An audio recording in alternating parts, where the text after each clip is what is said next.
Hey, everybody, Kevin here with Pursuing Pixels, and welcome back to another edition of Save It for the Cast, and you know the drill by now. We've got the full crew in the house once again, and I'll be kicking the ball over to John, Randall, and I for a little video gaming chit-chat here in just a little bit. We mostly stay on topic here for the most part, just kind of gearing up for our holiday episode next week, talking about some of our favorite games that we played over the course of the year, and then obviously making like a resolution for a game that we're going to play next year. We end up talking like some physical copy conversation, some of my recent Amazon shipping woes, not necessarily their fault in a lot of cases, like just the case is out of whack, like Capcom in particular, like a lot of their game labels are all off center and just a bunch of like annoying things that probably wouldn't bother most people. But the fact that I've, want to have a nice looking collection and everything has just been kind of a little bit of an annoyance, getting some of these games, and then just some of the games that I've been ordering and then deciding that I'm going to return. And even I think during one point in the conversation, there's a game that I ordered on Switch called Dwarve that's like a little beat up. Again, like if any normal person would just keep this copy of this game, but me, I'm like, it's a little bit scuffed up. And during the conversation with John and Randall, I was like, I think I'm just going to keep it.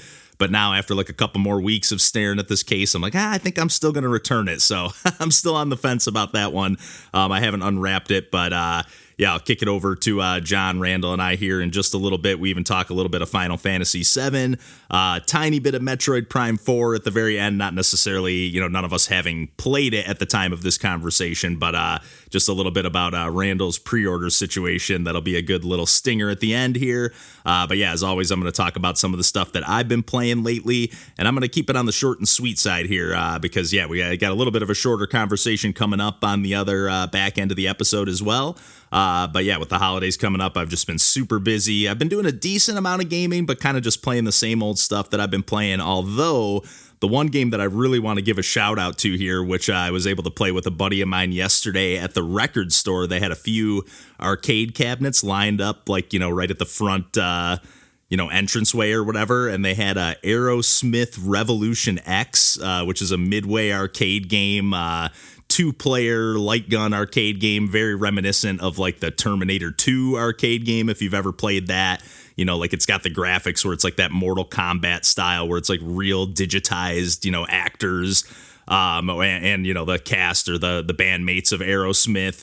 And it's just ridiculous. Like the game it was set to free play, so we didn't have to pump any quarters into the machine, thankfully, because this game is like, obviously all arcade games are meant to munch on some quarters, but this is like absolutely absurd. Every boss that we got to, in particular, we got to this one helicopter boss, which is pretty early in the game, like at the end of the second stage, and it just kept shooting missiles at us, and you just have to like break up every last little piece of the helicopter, and there was one last piece of it remaining, which happened to be the part of it that was shooting the missiles at us, but somehow we didn't, realize that was like a flashing object on the helicopter, and we're like, we're shooting this thing everywhere, and you have unlimited ammunition, and then otherwise you have a little button on the side that can shoot out like CDs, and when you get a pretty, not unlimited ammo on those, but you can pick them up like 10 at a time, or they come in 3 packs, but at one point, my buddy Josh, his button was broken, so he had like 900 CDs, but at any given point, like unless I had just died and not picked any up,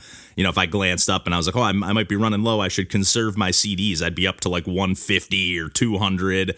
And they kind of essentially just work as like a grenade frisbee situation, but they definitely, like, as they, hit an enemy or anything in the background, they explode. And there's just tons of secrets. Like, you can just blow up every last little thing in the background.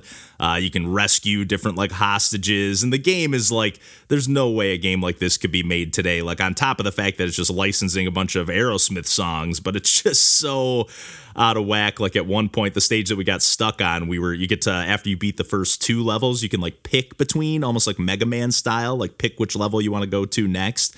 And we picked the Middle East, and we just have to like chase down this bus, which is kind of a cool stage. Like there's like a speed up and speed and slow down button up at the top of the screen that you have to shoot to like slow down your speed of the vehicle that you're in, and you're just kind of racing side by side along this bus. It's just like a side-scrolling perspective, so all you can see is the bus, but like as it gets way ahead of you, you got to shoot the speed up button to catch up, and then as you kind of blow past it, you got to shoot the slow down button. And then same thing as with that helicopter, like you just have to blow this bus to smithereens. Every last little piece of it can get blown up, like the window frames, the door frames, like each individual, the door is like two-sided, like it looks like an actual school bus. So it's like those like 2-panel swinging doors, and you have to break both of those. And we tried it twice, and again, free play, unlimited ammunition. We're grabbing tons and tons of CDs, and I'm just spamming that button. I guess with my buddy Josh's CD launcher button not working, maybe we just weren't able to do enough damage. But both times you're on a timer. You can see like there's a bar at the top, it's like a finish line essentially. And if you're not able to blow up the bus before that, you just lose the mission. And we were not able to do it after 2 tries. And at that point, we were running low on our parking meters. So we were like, you know what?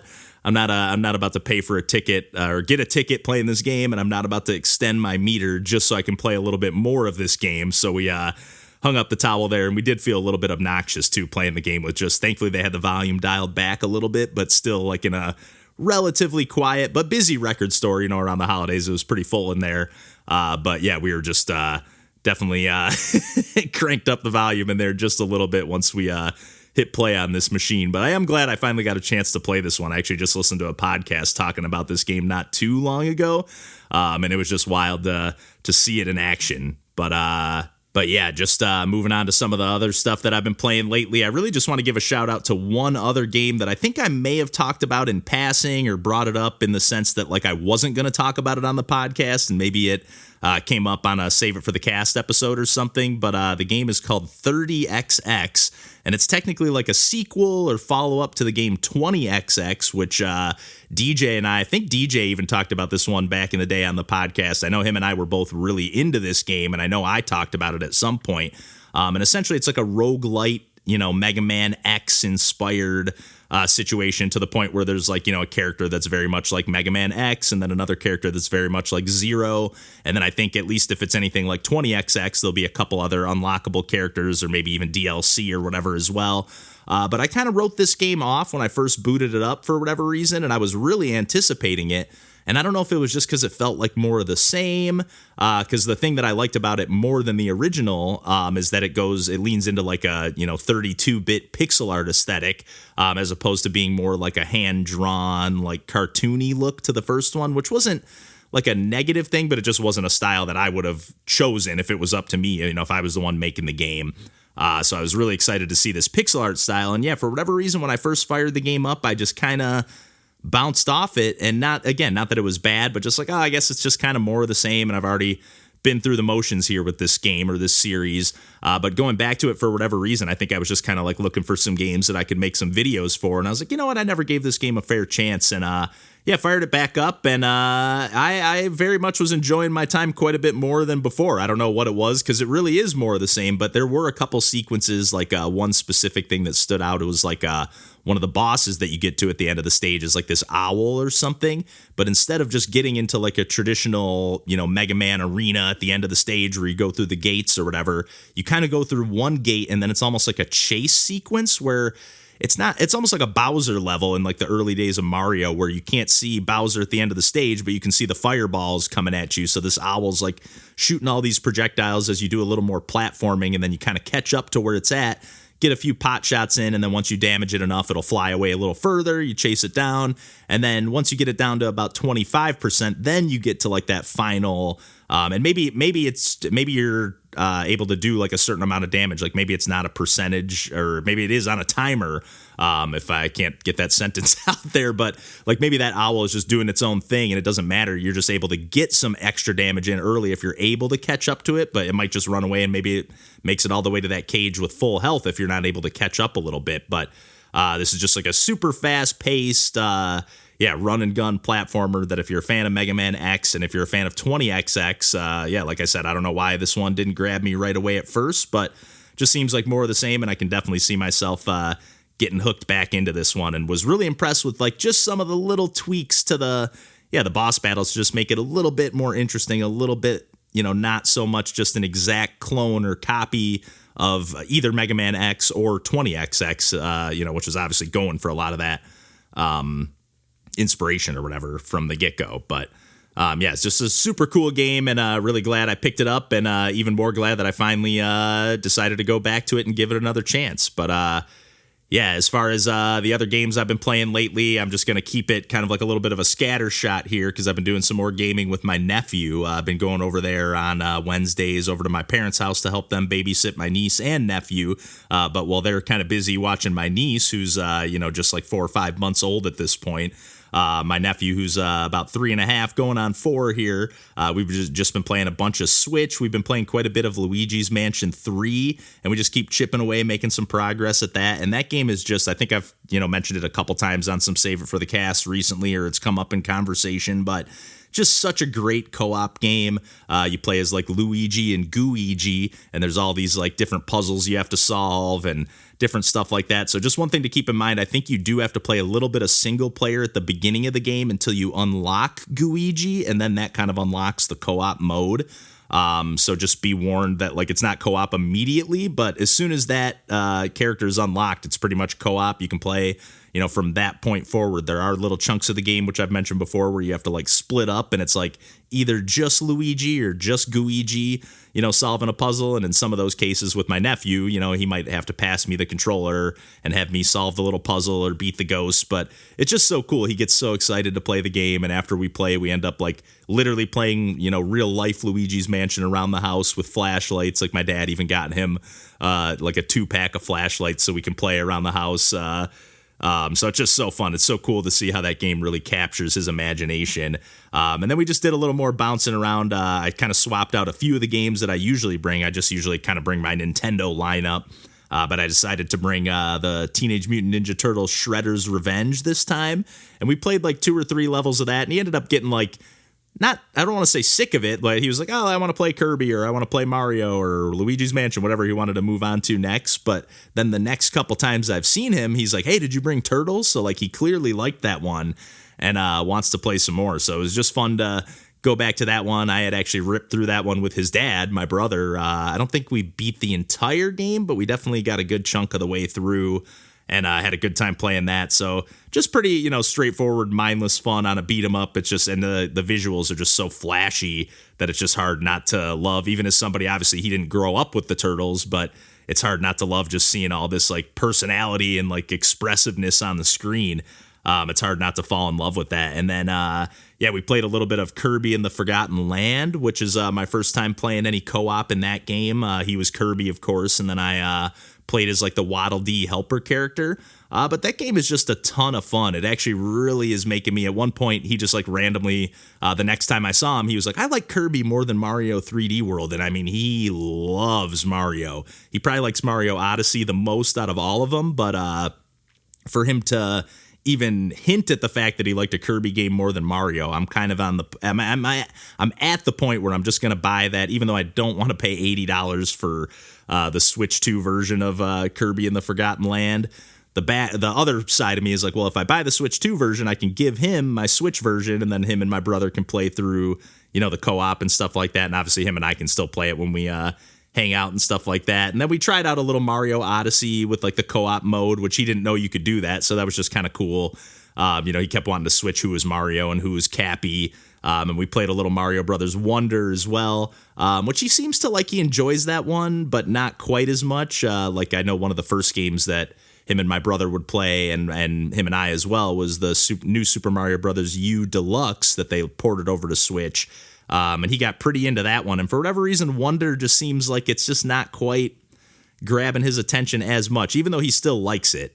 He likes all these games, but seems like Luigi's Mansion 3 and then Turtles and Kirby were like the, more recent hits. But Luigi's Mansion is like the go-to every time we hang out. We just got the new elevator buttons, so we're going to floor 5, and it looks like we got, more than half of the buttons still remaining to collect. So there's still a good chunk of this game left, and it's just so fun to just chip away and make a little bit of progress every time him and I get a chance to hang out. And he got that game for Christmas from my parents, and he was just going nuts. So I'm really excited that like him and my brother are going to get some chance to like actually keep making progress, as opposed to like us just playing a little bit and then he wants to see all my other games. So it's just so cool playing games with him. And again, with him only at 3.5, not even 4 yet, and him able to like really do pretty well at these games. I know I'm talking about us passing the controllers back and forth, but he really can solve a lot of these puzzles. And even if we're not solving puzzles, he's just chasing me around with Gooigi and shooting me with his goop plunger, and it's just it's a ton of fun. Like, I haven't had this much fun playing games in a long time.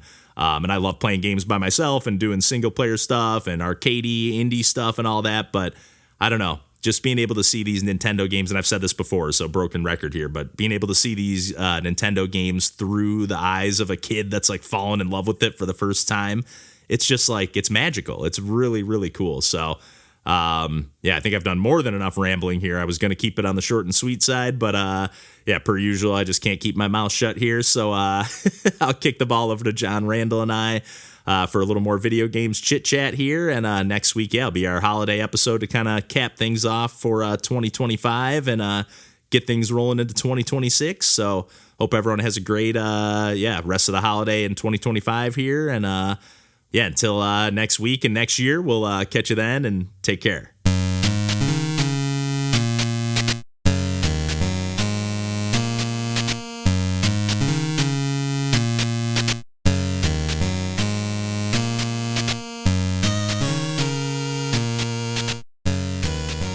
There's a few. I finally, like, my mom kept pestering me for like, give me some stuff for your Christmas list. Give me some stuff for your Christmas list. So I told her, I was like, I feel kind of guilty asking for like a game now because they're like $80 fucking. I was like, I don't want to, like, she's like, just give me some games. I was like, they're too much now. Yeah. But she kept pestering me, so I was like, all right, I'll ask for Mario Galaxy 1 and 2. There you go.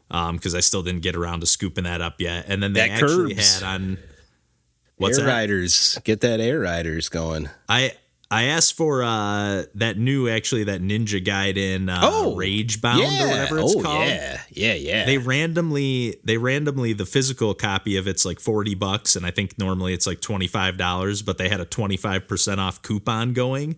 So I told my mom, I was like, if the coupon works, I was like, go for it. I was like, if it's $40, I wouldn't ask for it. Yeah, but the fact that it's at that price, I was like, if it's only $5 more for a physical copy, I'm like, all right, I'm gonna spring for it. Slam dunk. I also decided, I haven't unwrapped it yet, but I decided that Dwarf game that I told you guys about last time, that Switch game that had like the slightly like nicked up label at like the very top. Like it's not one of those ones like we talked about, Randall, where it's like sticking up like past the edges and it's like got closed and then ripped or anything like that. It's just like kind of like, it's almost like something like just rubbed the edge of the page and like just scuffed it up a little bit. But I looked at it again and I was like, you know what? I've bought a few used games that look roughly like this, and I'm like, if I would have seen this used for $15 in this condition, I would have bought it. So the fact that I have it new in this condition for $15, I'm just going to keep it. So I think that's fair. But also the bigger question, Kevin, and I will say, and I apologize, I am definitely not up on the Discord chats nearly as much as I need to be, especially the last handful of months. No worries. But no worries. Did you buy the PS5? I did. I did buy the PS5. Okay. Because I saw all about the game updates and everything else, but I didn't catch the one where you actually bought the PS5. Okay. I did. That'll be part of what I talk about in the regular episode tonight. Nice. I got a fat stack of games that I'm sitting here waiting to take to Whole Foods to return, because I got 2 copies of I got Resident Evil 4, and then I got like a second one because I was like, okay, this first label's like way off. Like it's just like, it's like where like the copy, like the spine is just like you can see like a good chunk of either the back or the front on the spine, you know what I mean? And I'm just like, this is so annoying. And so I got 2 of those. They were way off. So I was just like, I'm going to wait till I can like find one in person for this game, I guess. I had to return a copy of Resident Evil 2 because another one was like that. And I finally got one. It's still a little bit off, but I was like, this is good enough. Same thing with the Dead Rising. But Kevin, are you missing out on the Deluxe misprint remaster era? That's right. These will be collector's items. They're not like misprint enough. It's not like IGN. They're not like IGN on the Okami cover, which even that's not actually worth anything. I looked it up the other day. Or Revilatins or whatever on the 3DS. Yeah. Yeah. And then I don't know that one. Resident Evil Revelations. They misspelled it on the spine. Yeah. And actually another misprint, which I think is just on all of them, another Resident Evil on Wii, the second, not Umbrella Chronicles, but Dark Side Chronicles. It's the only game I have in my collection where it like doesn't say Wii at the top of the spine. It's just blank right there. Yeah. That's true. I looked at it the other day and I was putting all my games up on the shelf and I was like, what the hell? Did I get like a fake version of this game? What is this? And I was like, no, I bought it new. So I don't know. But then I got the deluxe edition of the Plucky Squire. First, I bought the Switch version, and it came in a Smash box. And then I was like, well, I'll just get the PS5 version. And then that came, it's like barely Smash, to be fair. But it's still, I'm like, ship a thing that's in like a smashable box. Put it in a fucking box. Don't ship it to me in an envelope. And then Bomb Rush Cyberpunk came, like the disc is loose in there. And it's got that thing where it's like sticking out above and ripped. So I'm just like, what the fuck? I will tell you, Best Buy's been really solid about, even when they send it in like a bubble mailer, it's like an actually reinforced bubble mailer, and they don't kick it around, for a while before they give it to you. And usually, well, that's the thing. Yeah, Amazon does not do like an actual good bubble mailer most of the time anymore. They just do like a like a, I don't know, like a little wrap or whatever. The same shit that your like loose batteries or whatever are going to come in. Like just kick that shit around. Yeah. Yeah, I just watched a trailer, like some gameplay video for Sonic and Shadow Generations, and I was like, I don't need this game. I don't like Sonic games that much. I bought Colors, and I played a little bit of that the other day, and I was like, nah, I don't need this. I did. And then I did decide I'm going to keep Final Fantasy VII Remake, though. Yeah. I just was like, I want to play that game. It's worth it. I think you'd at least find it interesting, even if you don't like it. Yeah, I've never played the original, and I'm kind of torn between what I would want to do. I'm kind of torn between, like I might have dabbled in it, maybe very briefly, and I watched Steve play some of it, but like I still think it's I know worth they're like playing. I don't necessarily think it stands up on its own as like a great game now, but I think for a piece of like history, I think it is very interesting to see, especially because of like how much they're really trying to figure out how the fuck do you make a 3D game. And just like it's basically like half mini games. So like there's like, all right, here's a snowboarding section, here's a motorcycle section, here's like just us showing that we can rotate a 3D model around. Isn't this impressive? Yeah. Those words sound nice. Up my alley. I like that. Yeah, I was just going to say that sounds right up my alley. My kind of RPG, no battles, but I mean, I know there's tons of battles. Oh, no, it's still a lot of battles, and I don't... Yeah, I know. But I'd be torn. I would want to at least check out both of them, but I'd be torn between like what order I'd want to do it in. I wouldn't mind like actually playing the remake first and then like going back. Yeah. Because either way, I'd be going back to the first one with that like historical lens anyways. I'm not going to be like going in thinking like this is going to be the best RPG for me. Do you care about spoilers? Like that. How spoilery are we talking here? Meta. I'm half asking for me and for Randall. It's not about meta. It's more about the fact that you would be playing them in a different order, and I think that this might influence your decision on what order you play them. Oh, in terms of like how the remake works or whatever. Yeah. Okay. That doesn't bother me personally. No. I don't want to speak for Randall. I'm good. Different stories. That's what I heard. There's massive changes in the remake. Wildly divergent. Yeah. And like, I think that it's kind of interesting to play the original, and then like, because I went in not knowing that there were different stories, and then like I thought they were like, oh, they're just fleshing out more side characters, they're doing more. Yeah, I thought that's what I thought, was that they just like add more to. No, and then it just wildly diverged, like, and I was like, oh, so we're doing something different here. You decided to take a whole nother pass at this. Which that's kind of cool. I also think is kind of a nice thing. Yeah, that's very bold for how like beloved that game is. That's kind of crazy. That's kind of crazy. Considering, probably one of the most important quote unquote games in video games. Yeah. Especially just in the sense of like the way that it not brought Western or JRPGs to the West, but it definitely popularized them. Big time. Yeah. Made it like okay to make a turn-based game. Yeah. And like for anyone, I guess. I don't know. Yep. Give it a go. Yeah, I've narrowed it down to 8 out of instead of 12. Yeah, I just started like going through the list and started jotting down like crazy. And actually, I didn't want to mess anything up, but I actually didn't see one of the games that I'm going to mention on the spreadsheet, but I know that I talked about it. Which one would that be? In 25? If you don't, I don't want to spoil it here. I don't want to spoil it. All right. But I'll let you know after. Please do. Afterwards, because there were a couple times where I was like updating the list, and I'm just like, I'm not adding that. I'm making an executive decision. It's like we just rattled off 10 games in a row. Like, yeah. Oh, I'm like shocked at like the stuff you add on there. I'm like, what the hell? Like, when the hell did we talk about this, man? I know we didn't talk about this. I know it's this year, but it's a bit self-indulgent. Yeah. What was the one that I love it. That new cover page, man. I love it. What new cover page? That you added like a title card or whatever. I never noticed it before. Oh no, that's been there from the beginning. Tab. But I've just never. Oh really? Yeah. I never noticed that. Yeah. The disclaimer. You know what I'm talking about, Randall? Mm-hmm. Oh yeah, I don't know how I've never noticed that before.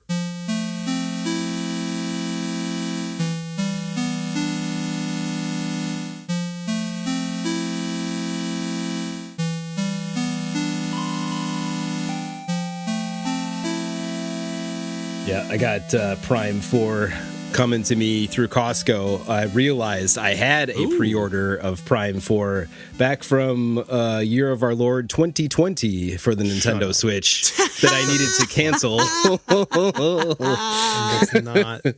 That's fake. Oh, that is amazing. That cannot be true. They could not have taken... Shut up. I'm so... That's amazing that they kept it standing for that long. They did. That's incredible. Yeah, they sure did. Wow. That's basically a financial instrument at that point. Mm-hmm. They're holding on to that cash at 0% interest. You gave Costco a $60 loan. How much was the pre-order? That was Best Buy, thank you. But yes, it was 60. But I think I might have had some rewards points. But yes, it definitely was that long. Wait, you have to put the entire down for a pre-order? Sometimes I wonder, because I know that you say that, Amazon, I wonder if it's when they charge, sort of thing. Yeah, right. Yeah, actually, at least with Amazon, it doesn't charge till like it gets shipped or whatever, you know. And I was wondering, like, if this was before like the price increase of video games, if you like. Oh yeah, you could have made out on that. You might have lost out on canceling that. Who knows what they would have done? If they made a price adjustment after the fact, like. No, I'm sorry, guys. Actually, my first pre-order of Metroid Prime 4 for Nintendo Switch was on March 30th, 2018. Shut! I'm so mad. I've never been more mad at the company. Hey, at least they. That's the most untrue. Who's streaming? Randall, something. You're streaming? You got... I just want to show... Share my screen for a second here. Just so folks can believe me. And to check the date right here, you can... Incredible. Oh, yeah, I'm watching that stream. That's amazing. Unbelievable.